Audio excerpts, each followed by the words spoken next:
Hello, everybody. I hope you're having a good day. I'm just in my garage before work. The reason I'm making this video is because I made one earlier, and what happened was it was probably going to be like 45 minutes long or whatever. But what ended up happening was I ended up deleting it twice on accident. And what that means is when you delete something inside of my phone, you can then go into the trash bin and restore it or delete it again. I didn't realize that I put it with the other stuff that I was deleting, and so I deleted it. So here it is. Okay, I'm going to make some statements and tie some things together. And if you can understand what I'm saying, follow along.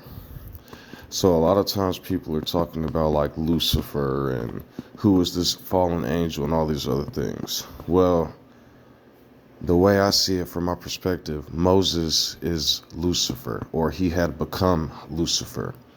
So the idea is Lucifer is a fallen angel, right? He was somewhere and then he fell.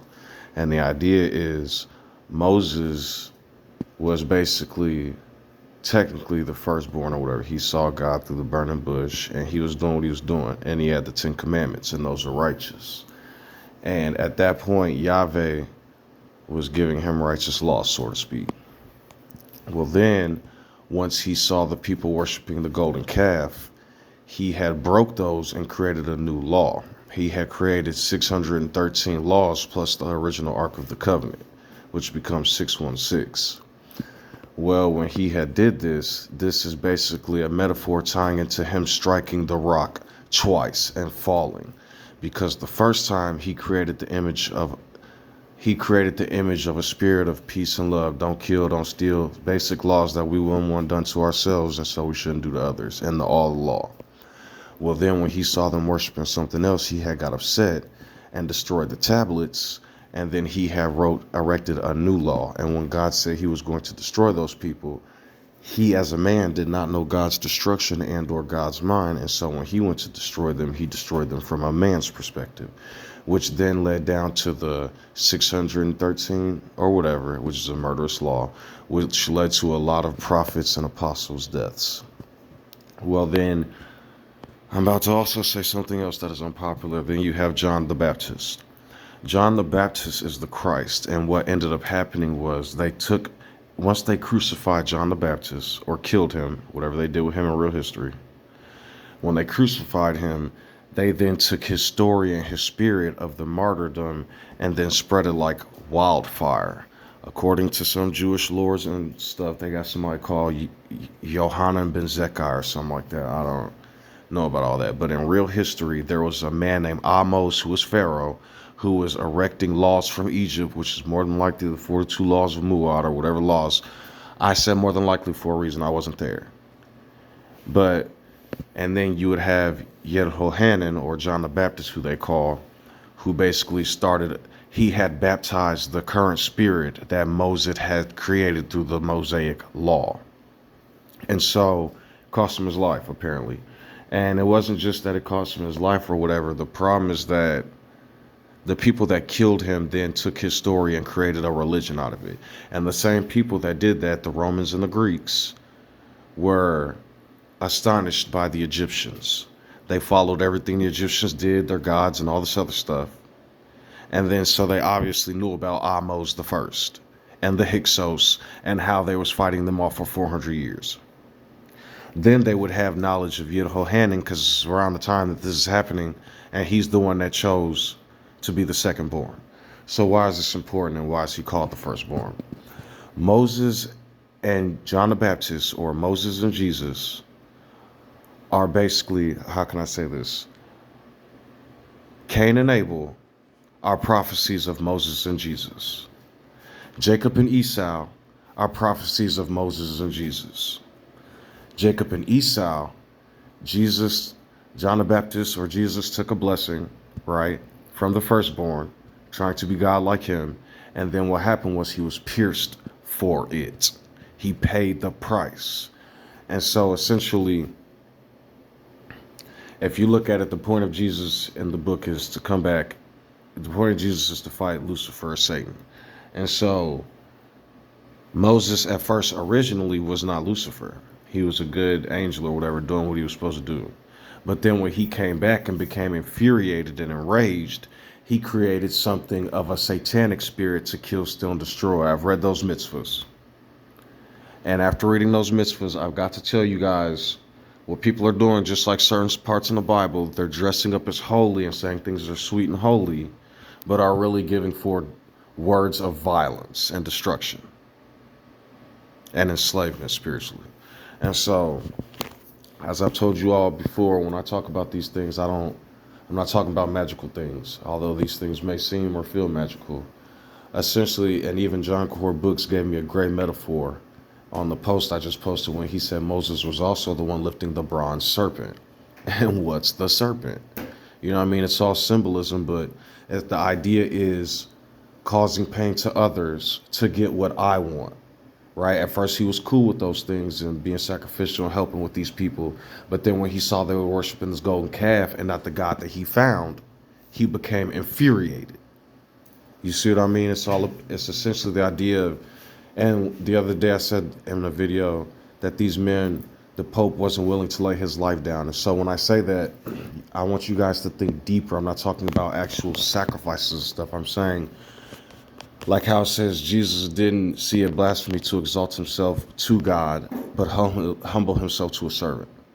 The idea is, if you're going to be in all this holier than thou, holy, holy, I'm a holy man, you should be doing what would be considered holy for civilization, to help others. And so that's just food for thought, you know what I mean? A lot of people may not agree with me. I'm just telling you all like it is. That was basically something that's been on my mind. And I think that people should ruminate on, you know what I mean? Moses did cause a seed of discontent that got a lot of nations and people killed. And he did it out of fury and anger and rage. And so if you look at it, he became a hunter of men, and Jesus became a tent dweller, or John became a tent dweller. But in doing so, John basically took over this religion by baptizing the Spirit.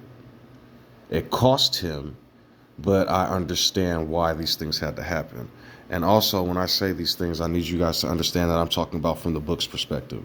Yes, Amos in real history was a pharaoh, and he was fighting the Hyksos invasion. And Jehohanan, or John, who they call him, was a real man that was crucified.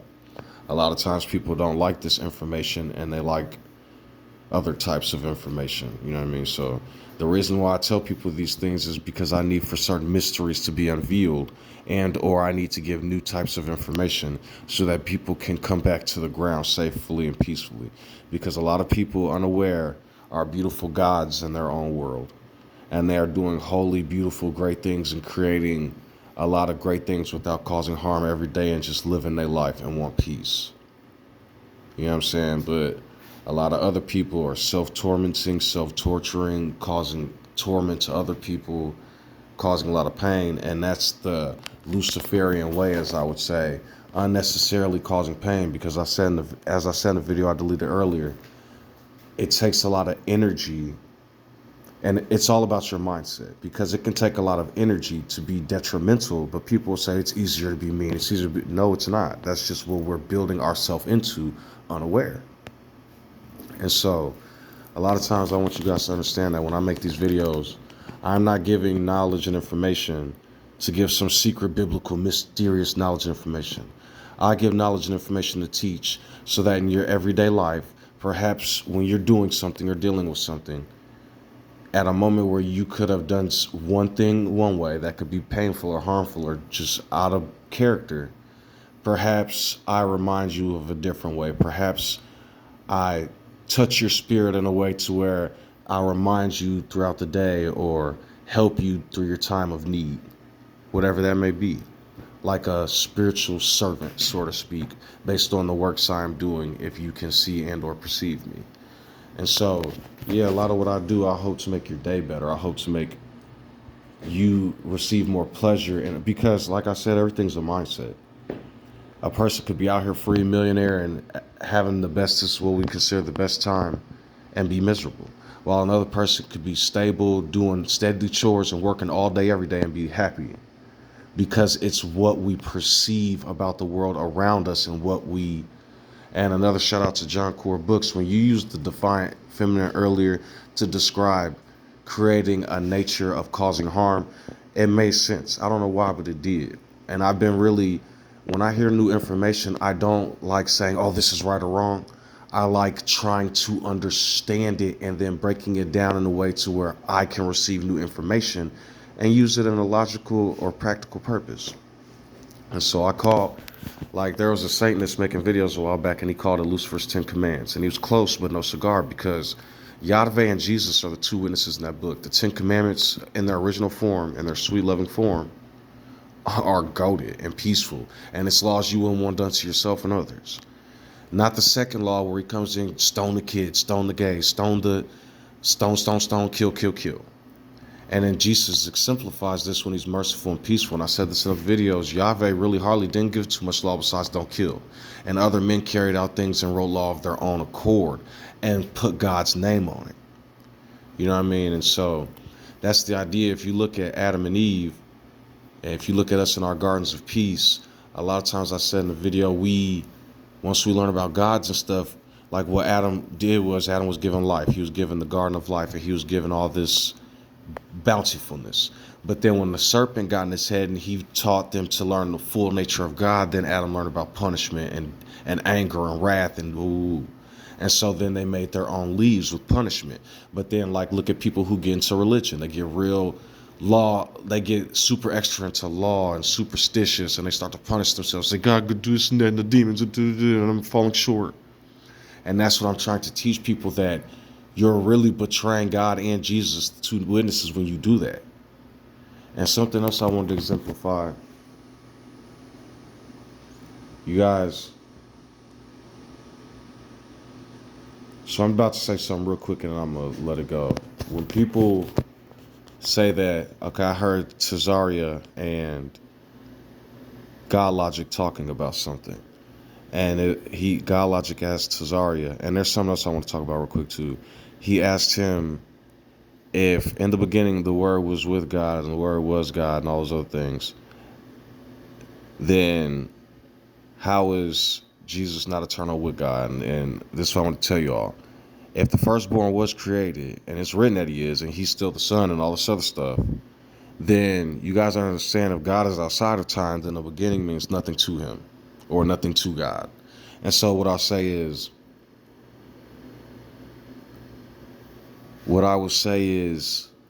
if there's a beginning, then God is outside of time, and then boom, there's a beginning. And then with the beginning comes the firstborn. Then from the beginning, he was with God, and he came from God. We're all with God. We are all God. We represent God, and we're all different aspects of it. God is nothing more than a blotch test. It's about what you say afterwards that I know the character of what's going on with the person and how they behave and how they act. The biggest thing I respect about Cesaria and God Logic was they had a 2-hour whatever, just sitting in a little place talking to each other and enjoying and laughing and learning and growing. That's the type of interactions I enjoy. And so also, a long time ago, if you go to David Lynn's page, he's a Canadian preacher, I think. His name is David Lynn. If you go to his live videos and go down long enough, there's a video called Is Jesus Yahweh? And God Logic asked me a long time ago with his two buddies, is Jesus Yahweh? And I got to tell you guys, they're two separate entities. There's so many times in that book where it says they're different. But one thing I will tell y'all, and this might sound counterproductive, for a time, Jesus was God, just like Moses was, if that makes sense. And so, but in all honesty, Moses fell hard and Jesus was murdered. What I want to say is Moses lived, but failed and couldn't get in the promised land and was tortured inside and was creating Satanism basically once he started creating that kill, kill, kill law. And then Jesus had it all and was the most powerful and then died. Couldn't see none of his kingdom coming to fruition. We're the ones that resurrect him 3 days later when we read the words, if that makes sense. What I'm essentially saying is, who wins? You know what I mean? We're looking at something and we're coveting after something that we don't understand versus just becoming better people from it. It was what I'm saying what a lot of humanity is doing. And so essentially I don't have too much time. I got to get ready for work soon. But what I wanted to say is that Yahweh was very merciful in that book, and a lot of men use Yahweh to do destructive things. Now that I basically can see, and if we look at this stuff metaphorically, really God is spirit, and so every man created God in their own way and exemplified it in their own way. And that's why I said John the Baptist or Jesus was God 4 times, because he was all about mercy, forgiveness, and love. And that's really the closest thing to all the law that it gets to, you know what I mean? Basically forgiveness and being different. Because I was going to say Jesus can't be Yahweh, because Yahweh was destroying and tearing stuff up and killing all the firstborns and drowning the Egyptians and slaying and allowing Abraham to clap cheeks with family. All I'm saying is they represented Yahweh in that way, and it created a seed of destruction.